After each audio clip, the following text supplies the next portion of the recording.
Every day, you wake up, put on clothes, maybe brush your hair and step outside.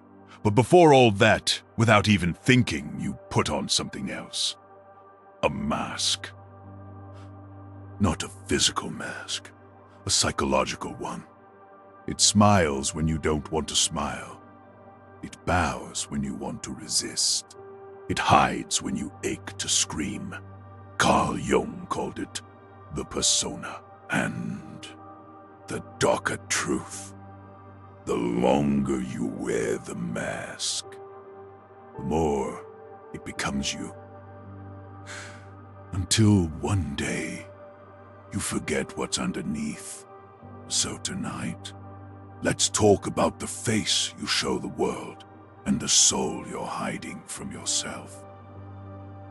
Carl Jung was a Swiss psychiatrist, one of the great explorers of the human mind. He studied myths, dreams, symbols, and what he discovered was both profound and terrifying. We all have a persona, a mask that helps us survive in society. Without it, we couldn't function, we couldn't work, love, or even talk to each other. But here's the paradox. The mask is useful, but the mask is also a lie. It's the version of you that your boss wants to see, the version your friends expect, the version that fits in. And if you forget that it's only a mask, if you confuse it with your true self, you become a prisoner inside your own disguise. The persona begins in childhood. A little boy cries, but his father says, "Stop. Men don't cry." A little girl grows angry, but her mother whispers, "That's not ladylike." And so the child learns, not every part of me is welcome. Not every part of me is safe. Piece by piece, the mask forms. By the time you're an adult, you barely notice it. You laugh when you're supposed to. You hide when you're supposed to. You become what the world rewards. But in this adaptation lies the danger, because every part of you that doesn't fit the mask doesn't just vanish.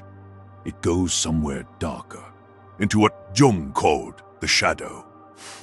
So the persona isn't just a mask you wear, it's also a map of everything you've denied.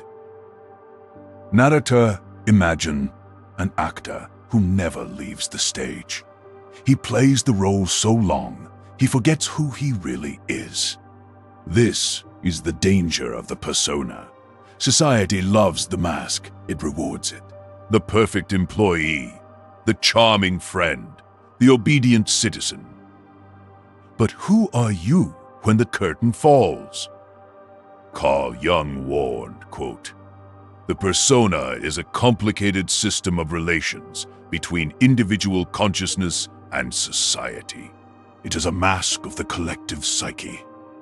Which means your mask isn't just yours. It belongs to the system around you, and if you let it, it will consume the individual beneath.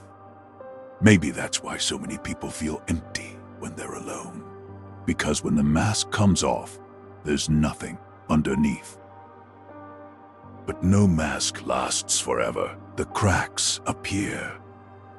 Maybe it's a nervous breakdown. Maybe a divorce. Maybe the sudden death of a parent.